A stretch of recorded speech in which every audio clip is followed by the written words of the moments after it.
Praise the Lord. बोले प्रभु सर्वशक्तिमान दयालु अनुग्रहकारी करुणामय परमेश्वर यीशु मसीह की जय। उसकी दया कृपा करुणा सदा की है। आमीन।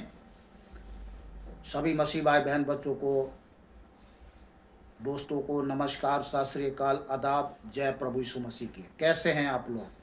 आशा करता हूँ खुश होंगे, आनंदित होंगे, सुरक्षित होंगे और भला चंगा होंगे। मैं भी खुश हूँ, आनंदित हूँ और सुरक्षित हूँ और भला चंगा हूँ। और सब बातों के लिए पिता परमेश्वर यीशु मसीह को हृदय के सच्चाई से कोटि कोटि धन्यवाद करता हूँ, जिसने अपने प्रेम के निमित्त हर प्रकार से भलाई करते हुए मुझे, आपको, हम सबको आज के दिन तक संभाला है, जीवित रखा है, भला चंगा रखा है। इसके लिए हृदय की सच्चाई से कोटि कोटि धन्यवाद प्रभु यीशु के नाम से। आमीन। आज मैं आप लोग के बीच फिर से एक अद्भुत और रहस्यमय बातों को लेकर के आया हूँ। अदन की वाटिका के बारे में परमेश्वर ने इन रहस्यमय बातों को हम सब के लिए आज दिया है कि हम उन बातों को जानें। और वह यह कि अब जितने इस संसार में विश्वासी भाई बहन बच्चे लोग हैं, वे सब के सब अदन की वाटिका, अदन की बारी में रहेंगे। अर्थात स्वर्ग के जो सबसे निचला स्थान, तीसरा जो स्वर्ग है सबसे निचले वाला, वहाँ अदन की बारी और अदन की वाटिका, जहाँ परमेश्वर ने जीवन के पेड़ को भी रखा था, तो हम उसको देखेंगे। पहला क्या कि अदन की जो बारी है वो पहले लूसीफर को दिया गया था।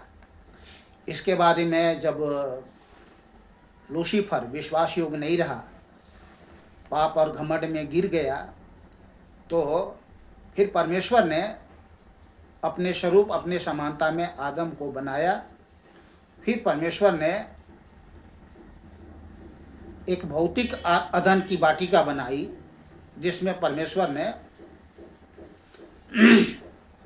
आदम को रखा और वहाँ भले बुरे ज्ञान का वृक्ष और जीवन का वृक्ष को भी परमेश्वर ने लगाया। तो हम देखते हैं कि जो अदन की जो वाटिका है वो स्वर्गीय स्थान में है। अदन की वाटिका बारी स्वर्गीय स्थान में है और अदन की बारी एक अलौकिक है और अदन की जो वाटिका है ये भौतिक है, जो पृथ्वी पर है। फिर भी हम यहाँ देखते हैं उत्पत्ति में कि परमेश्वर ने जो अदन की जो वाटिका जो लगाई थी, वो भी कोई ऐसा वैसा स्थान नहीं था। अदन की जो वाटिका है, जहाँ स्वयं परमेश्वर खुद आदम के पास आकर के उनसे क्या है वार्तालाप करते थे, घूमते थे, प्यार दिखाते थे, बहुत बातें। तो हम इसको पहले हम देखेंगे, यजकेल में चलेंगे, जो अदन की जो बारी दिया गया था लूसीफर को, उसको हम देखते हैं पहले। क्योंकि ये बातें जो है ना मेल खाती है, अदन की बारी और अदन की वाटिका ये मेल खाती है। अब अदन की बारी में जीवन का वृक्ष नहीं है, यहाँ क्यों नहीं है और वहाँ क्यों है, अदन की वाटिका में क्यों है, इसमें भी एक बहुत बड़ा गहरा रहस्य है। तो चलिए मैं आपको यजकेल 28 अध्याय 13 से पढ़ करके 13 से मैं 19 आयत तक मैं आपको पढ़ के सुनाता हूँ। ध्यान से सुनिएगा। तू परमेश्वर की अदन नामक बारी में था। कौन? इब्लिस। तेरे पास आभूषण, मणिक, पदराग, हीरा, फिरोजा, सुलेमानी, यशफ, नीलमणि, मरकद और लाल सब भांति के मणि और सोने के पहरावे थे। देखिए लूसीफर का जीवन देखिए कितना भव्य था। तेरे डफ और बांसुलियां तुझी में बनाई गई थी। डफ और बांसुलियां तुझी में बनाई।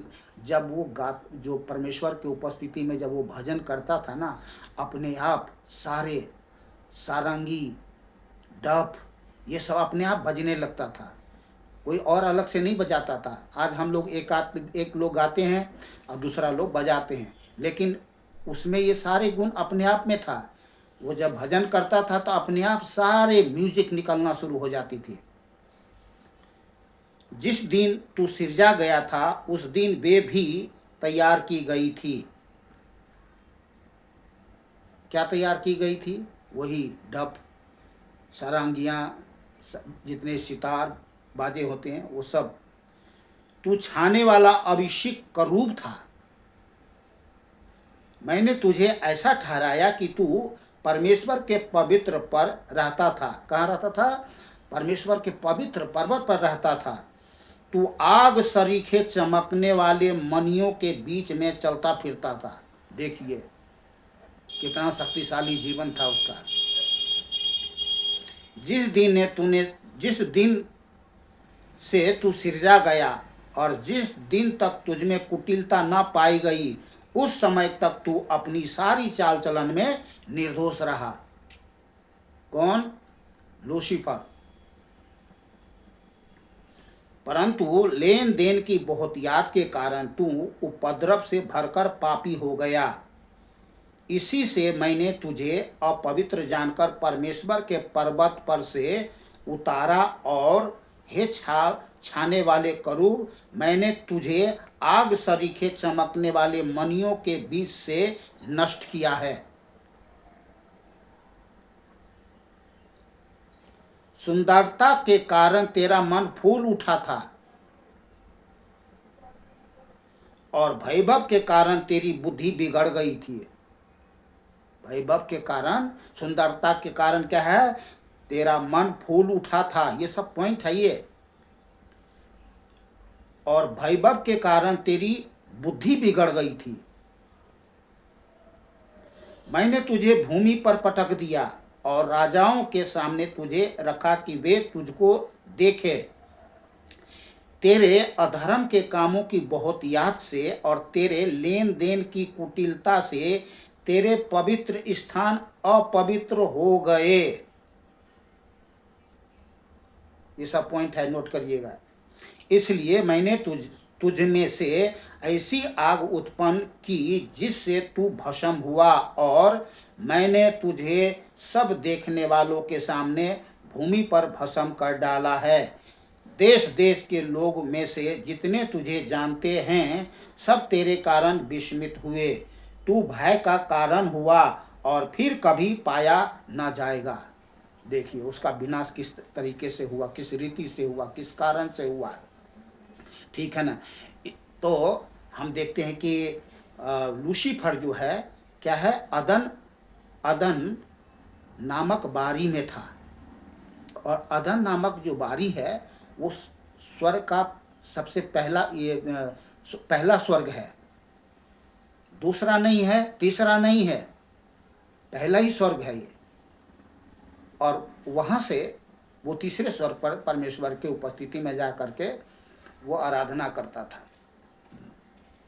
फिर परमेश्वर ने इसको गिरा दिया, उस स्थान से अलग कर दिया, उसके जीवन को तहस नहस कर दिया उसके घमंड और पाप के कारण, जैसा आपने अभी सुना। तो इसके बाद में परमेश्वर ने क्या है, उत्पत्ति में चलते हैं। परमेश्वर ने फिर उसके स्थान पर हम मनुष्य को बनाया, अपनी स्वरूप और अपनी समानता में बनाया, जिसको आप लोगों ने पढ़ रखे हैं, सुन रखे हैं, समझ रखे हैं और जान भी रखे हैं। फिर भी हम इसमें थोड़ा सा चलते हैं। क्योंकि इसको हम यदि पढ़ते हैं तो हमें और भी ज़्यादा कुछ प्रकाशन मिलता है। तो इसको हम 2 अध्याय 7 से 17 तक पढ़ते हैं इसको। तब यहोवा परमेश्वर ने आदम को भूमि के मिट्टी से रचा और उसके नथनों में जीवन का श्वास फूंक दिया और आदम जीवित प्राणी बन गया। और यहोवा परमेश्वर ने पूर्व की ओर अदन में एक वाटिका लगाई। ये है पॉइंट, ध्यान करिए, वाटिका लगाई और वह आदम को जिससे जिससे उसने रचा था रख दिया। और यहोवा परमेश्वर ने भूमि से सब भांति के वृक्ष जो देखने में मनोहर, जिनके फल खाने में अच्छे हैं, उगाए और वाटिका के बीच में जीवन के वृक्ष और भले बुरे ज्ञान के वृक्ष को भी लगाया।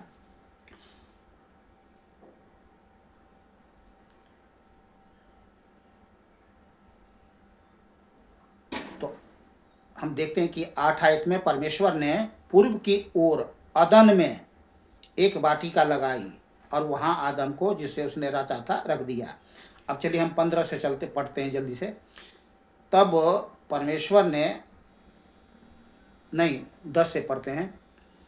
उस वाटिका को सींचने के लिए एक महा अदन से निकली और वहां से आगे बढ़कर 4 धाराओं में बट गई। पहली धारा का नाम पिसोन है। यह वही है जो हबीला नामक सारे देश को जहाँ सोना मिलता है घेरे हुए है। ये सब समझने वाली बात है। असली सोना मिलता है और बहुत याद से मिलता है। उस देश का सोना चोखा होता है। वहाँ मोती और सुलेमानी पत्थर भी मिलते हैं। दूसरी नदी का नाम गीहोन है। यह वही है जो कूश के सारे देश को घेरे हुए हैं। और तीसरी नदी का नाम हिजकेल है। यह वही है जो अशूर के पूर्व की ओर बहती है। और चौथी नदी का नाम फरात है। तब यहोवा परमेश्वर ने, ये नदी सब भी आएगा, अभी वचन में आगे नदी सभी ये सब जो बताया जा रहा है ये सब आएगा, सुन लीजिएगा। तब यहोवा परमेश्वर ने आदम को लेकर वाटिका की अदन की वाटिका में रख दिया कि वह उसमें काम करे और उसकी रक्षा करे। और यहोवा परमेश्वर ने आदम को यह आज्ञा दी, तू वाटिका के सब वृक्ष का फल बिना खटके खा सकता है, पर भले या बुरे ज्ञान का जो वृक्ष है उसका फल तू कभी ना खाना, क्योंकि जिस दिन तू उसका फल खाएगा उसी दिन अवश्य मर जाएगा। ये मैं पढ़ करके इसलिए मैं सुनाता हूँ कि बहुत भाई बहन बच्चे लोग अनपढ़ होते हैं, जिसको पढ़ना नहीं आता है, ठीक है ना। और हो सकता है उनको किसी ने सुनाया हो या नहीं सुनाया हो, पर हम पढ़ के सुनाते इसलिए कि जिसने पढ़ा नहीं है, लिखा नहीं है, वे भी इस बात को क्या है सुन करके समझे, ठीक है। चलिए अब 3 अध्याय 1 से पढ़ते हैं। यहोवा परमेश्वर ने जितने बनेले पशु बनाए थे उन सब में सर्प धूर्त था। उसने स्त्री से कहा, क्या सच है कि परमेश्वर ने कहा तुम इस वाटिका के किसी वृक्ष का फल न खाना? स्त्री ने सर्प से कहा, इस वाटिका के वृक्ष के फल हम खा सकते हैं, पर जो वृक्ष वाटिका के बीच में है उसके फल के विषय में परमेश्वर ने कहा है कि न तो तू उसको खाना और न उसको छूना, नहीं तो मर जाओगे। देखिए ये कौन है, ये कौन बात कर रहा है? वही इब्लिस जिसको गिरा दिया गया था अदन की बारी से, ठीक है। अब उसके स्थान पर क्या है? उसके स्थान पर क्या है? हम मनुष्य को, हम विश्वासियों को क्या है? एक नया स्थान दिया गया, ठीक है ना। अब मैं आपको बता ही दूं कि लूसीफर की जगह क्या है? अदन को एक अदन की बाड़ी के जगह अदन वाटिका दिया गया, गार्डन, ठीक है ना। अब उसे लूसीफर ने जो है मैंने पढ़ के आपको सुनाई दिया है, लूसीफर ने है जो अपने घमंड के कारण, पाप के कारण गिर गया, तो फिर परमेश्वर ने उसकी जगह जो है सो आदम को बनाया। ठीक है ना। अब आदम भी हम देखते हैं कि पाप में गिर गया, तो उसके जगह परमेश्वर ने हम विश्वासियों को वो स्थान दिया है। कौन सा स्थान? वही अदन की बाड़ी जहाँ लूसीफर रहता था। ठीक है ना। तो उसको भी हम देखेंगे। तो मैं आपको पढ़ के सुना देता हूँ तो आपको समझ में ज़्यादा आएगा। हाँ। तब सर्प ने स्त्री से कहा, तू निश्चय न मरोगे, वरन परमेश्वर आप जानता है कि जिस दिन तुम उसका फल खाओगे उसी दिन तुम्हारी आंखें खुल जाएगी और तुम भले बुरे ज्ञान ज्ञान पाकर परमेश्वर के तुल्य हो जाओगे। अतः जब स्त्री ने देखा कि उस वृक्ष का फल खाने के लिए अच्छा और देखने में मनभाव और बुद्धि देने के लिए चाहने योग्य भी है, तब उसने उसमें से तोड़कर खाया। किसने? हव्वा ने। और अपने पति आदम को भी दिया और उसने भी खाया। तब उन दोनों की आंखें खुल गई और उसको मालूम हुआ कि वे नंगे हैं। आंखें तो खुली, पर किसके लिए खुली? बुराई के लिए खुली। और अपने आप को देखा तो क्या देखा? नंगापन। पहले तो नहीं जानता था अपने नंगेपन को, क्योंकि उसका जीवन महिमा से भरा हुआ था। दोनों का जीवन महिमा में जीवन था। जैसे एक बच्चा जो होता है ना, वो अपने नंगेपन को नहीं जानता है ना, उसी प्रकार से उन लोगों को कोई शुद्धि बुद्धि नहीं था। इसलिए उन्होंने अंजीर के पत्ते जोड़कर लंगोट बना लिए। तब यहोवा परमेश्वर जो दिन के ठंडे समय वाटिका में फिरता था, शब्द उनको सुनाई दिया। तब आदम और उसकी पत्नी वाटिका के वृक्ष के बीच यहोवा परमेश्वर से छिप गए। तब यहोवा परमेश्वर ने पुकार कर आदम से पूछा, तू कहाँ है? उसने कहा, मैं तेरा शब्द बारी में सुनकर डर गया, क्योंकि मैं नंगा था इसलिए छिप गया। उसने कहा, किसने तुझे बताया कि तू नंगा है? जिस वृक्ष का फल खाने को मैंने तुझे मना किया था, क्या तूने उसका फल खाया है? आदम ने कहा, जिस स्त्री को तूने मेरे संग रहने को दिया है उसी ने उस वृक्ष का फल मुझे दिया और मैंने खाया। कौन सा वृक्ष? भले बुरे ज्ञान का वृक्ष और जीवन का वृक्ष जो है वो वाटिका बीच में था, वहाँ तक नहीं पहुँचा था। तब परमेश्वर ने स्त्री से कहा, तूने यह क्या किया है? स्त्री ने कहा, सर्प ने मुझे बहका दिया, तब मैंने खाया। अब इसको हम चलते हैं 3 अध्याय 22 से 24 आयत तक मैं आपको पढ़ के सुना देता हूँ। बीच का आप लोग तो पढ़े लिखे हुए हैं और पढ़े हुए हैं, जानकारी है आप लोगों को। तो मैं थोड़ा सा, क्योंकि वीडियो बड़ी हो जाएगी, लंबी हो जाएगी, इसलिए मैं थोड़ा शॉर्ट करके चल रहा हूँ। फिर यहोवा परमेश्वर ने कहा, मनुष्य भले बुरे ज्ञान पाकर हम में से एक के समान हो गया, इसलिए अब ऐसा न हो कि वह हाथ बढ़ाकर जीवन के वृक्ष का फल भी तोड़ के खा ले और सदा जीवित रहे। इसलिए परमेश्वर ने उसको अदन की वाटिका से निकाल दिया। कहाँ से निकाल दिया? अदन की वाटिका से निकाल दिया, कि उस भूमि पर खेती करे जिसमें से वह बनाया गया था। इसलिए आदम को उसने निकाल दिया और जीवन के वृक्ष के मार्ग का पहरा देने के लिए अदन की वाटिका के पूर्व की ओर करूबों को और चारों ओर घूमने वाली ज्वालामय तलवार को भी नियुक्त कर दिया। देखिए, तो अब क्या है, वो जो है जीवन का जो वृक्ष है वहाँ तक आदम नहीं पहुँचा, और उस जीवन के वृक्ष को आदम ने तो उसका फल तो नहीं खाया। अगर आदम ने पाप नहीं किया होता, अनज्ञाकारी नहीं किया होता, तो कभी नहीं मरता। ये पृथ्वी फिर वैसा नहीं होता। पृथ्वी जो है एक भव्य होता। बहुत बड़ी परमेश्वर की योजना थी, परमेश्वर की इच्छा थी, योजना थी इस पृथ्वी को भव्य बनाने का। आज हम देख रहे हैं जो पृथ्वी पर क्या है, शरण मरण जो देख रहे हैं, ये सब नहीं होता मनुष्य के जीवन में। फिर परमेश्वर ने जो है उस आदम की जगह, पहला आदम की जगह क्या है, दूसरा आदम को भेजा, और दूसरा आदम स्वयं प्रभु परमेश्वर परमात्मा यीशु मसीह इस जगत में प्रकट हुआ मनुष्य बन करके। ठीक है। और फिर उसने जो जो आदन की बारी और जो जीवन का वृक्ष जो मनुष्य के लिए तैयार किया गया, वो अब प्रभु यीशु मसीह के द्वारा हमें कहाँ मिलता है? स्वर्गीय स्थान में, उसी स्थान में जहाँ इब्लिस रहता था, पहला पहला स्वर्ग। ठीक है ना? तो हम वहाँ देखते हैं कि अब जो है प्रभु यीशु मसीह के द्वारा हम उस स्वर्गीय स्थान में, पहला स्वर्गीय स्थान में, जहाँ अदन की वाटिका है और वहाँ जीवन का वृक्ष लगाया गया है, जीवन का वृक्ष लगाया गया, वो किसको मिलेगा? हम सभी विश्वासियों को, जहाँ अनंत काल तक हम वहाँ पर सब के सब रहेंगे। फिर दूसरा स्वर्ग भी है, फिर तीसरा स्वर्ग भी है। तो तीसरा स्वर्ग जो है वो परमपिता परमेश्वर का सिंहासन है। वहाँ तो वही लोग पहुँच सकते हैं, या अभी भी है जिन्होंने, हमने कई वीडियो बना करके आपको बता ही दिया है।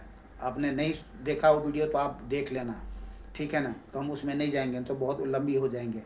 तो दूसरा जो स्वर्ग है उन लोगों के लिए है जिन्होंने अपना जीवन समर्पित करके जान तक दे दिया, बड़े बड़े यातनाओं के साथ जला दिया, काट काट दिया, मार, बहुत यातना के साथ मार दिया। ये सब लोगों के लिए है, ठीक है ना? और परमपिता परमेश्वर के सिंहासन के सामने भी है। तो मैंने वीडियो बना ही दिया था, चलिए हम उसमें नहीं जाएंगे, चलिए हम आगे चलते हैं जल्दी से। अब चलते हैं सीधा कहाँ पर? यजकेल में। यजकेल 28 अध्याय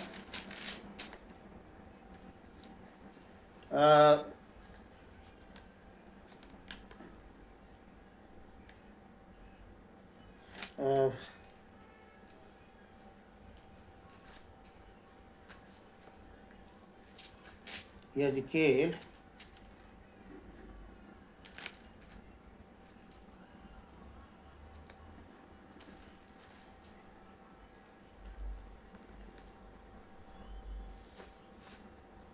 हाँ जी, मैं भूल गया, थोड़ा सा भी रुकिएगा। 30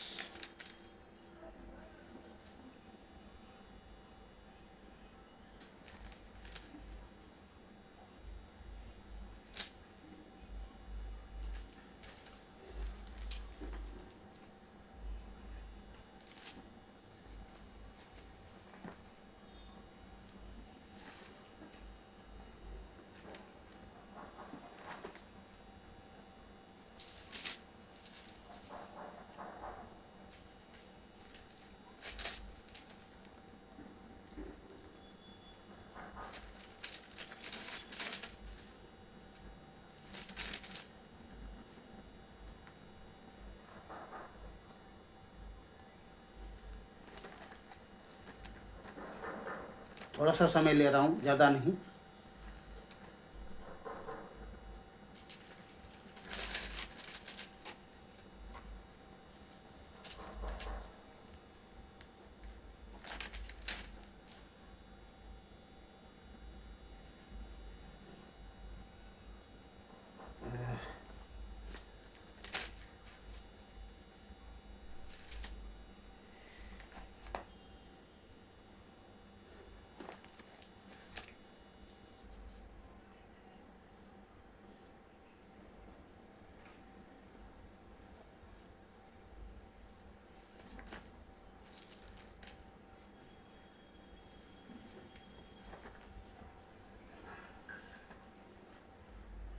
एक वचन मैं भूल गया हूँ। चलिए अब प्रकाशित वाक्य में चलते हैं जल्दी से। प्रकाशित वाक्य 2 अध्याय, प्रकाशित वाक्य 2 अध्याय। अब यहाँ पे हम चलते हैं जहाँ इब्लिस रहता था, अदन की बाड़ी में। वो वाला स्थान अब परमेश्वर ने, यीशु मसीह ने अपने जीवन के माध्यम से विश्वास करने वालों के लिए ये वो वाले स्थान अविश्वासी को दिया गया है। तो अब यहाँ लिखा है, जिसके कान हो वह सुन ले कि आत्मा कलीसियाओं से क्या कहता है। जो जय पाए उसे उस जीवन के पेड़ में से जो परमेश्वर के स्वर्ग लोक में है फल खाने को दूंगा। परमेश्वर के स्वर्ग लोक में, तो वो कौन सा स्थान है? अदन की बारी जो लूसीफर को दिया गया था। ठीक है, अब प्रकाशित वाक्य में चलते हैं जल्दी से। प्रकाशित वाक्य 22 अध्याय 1 और 2 आयत। फिर उसने मुझे बिलोर की सी झलकती हुई जीवन के जल की नदी दिखाई, जो परमेश्वर और मेमने के सिंहासन से निकलकर उस नगर की सड़क के बीचों बीच बहती थी। नदी के इस पार और उस पार जीवन का वृक्ष था। उसमें 12 प्रकार के फल लगते थे और वह हर महीने फलता था, और उस वृक्ष के पत्ते से जाति जाति के लोग चंगे होते थे। प्रकाशित वाक्य 22 अध्याय 14 और 15 आयत। धन्य है वे जो अपने वस्त्र धो लेते हैं, क्योंकि उन्हें जीवन के वृक्ष के पास आने का अधिकार मिलेगा, और वे फाटकों से होकर प्रवेश करेंगे। पर कुत्ते और टोन्हे और बेविचारी और हत्यारे और मूर्ति पूजक और हर एक झूठ का चाहने वाला और गढ़ने वाला बाहर रहेगा।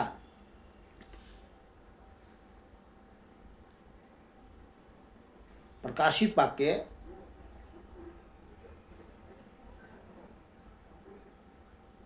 22 अध्याय 18 और 19 आयत। मैं हर एक को जो इस पुस्तक की भविष्यवाणी की बातें सुनता है गवाही देता हूँ। यदि कोई मनुष्य इन बातों में से कुछ बढ़ाए तो परमेश्वर उन विपत्तियों को जो इस पुस्तक में लिखी है उस पर बढ़ाएगा। यदि कोई इस भविष्यवाणी की पुस्तक की बातें में से कुछ निकाल डाले तो परमेश्वर उस जीवन के वृक्ष और पवित्र नगर में से जिसका वर्णन इस पुस्तक में है उसका भाग निकाल देगा। आमीन। तो हमें क्या है, बढ़ाना घटाना नहीं है, किसी भी बातों को डरना है परमेश्वर से। और यजकेल में भी यजकेल मैं भूल गया हूँ, यजकेल कौन सा वचन है वो, वहाँ जहाँ वो 7 आयत और 12 आयत में लिखा हुआ है उस वृक्ष के बारे में, उस नदी के बारे में जो बहता वहाँ जो हमने देखा। प्रकाशित वाक्य में भी देखते हैं और वहाँ भी देखते हैं, उत्पत्ति में भी देखते हैं।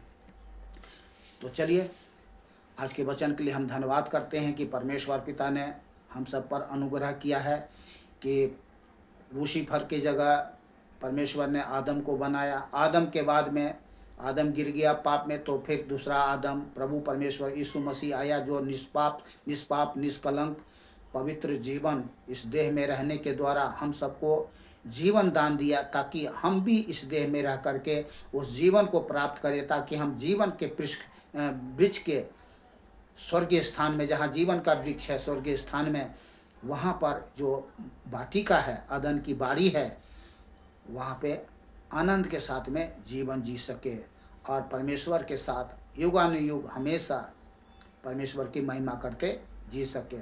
तो आज के वचन के लिए पिता परमेश्वर को धन्यवाद, कोटि कोटि धन्यवाद। मिलते हैं प्रभु के साथ, प्रभु के सत्य वचन के साथ। आप लोग खुश रहे, आनंदित रहे, सुरक्षित रहे और भला चंगा रहे। सभी भाई बहन बच्चों को, दोस्तों को नमस्कार, सत श्री अकाल, आदाब। जय प्रभु यीशु मसीह की।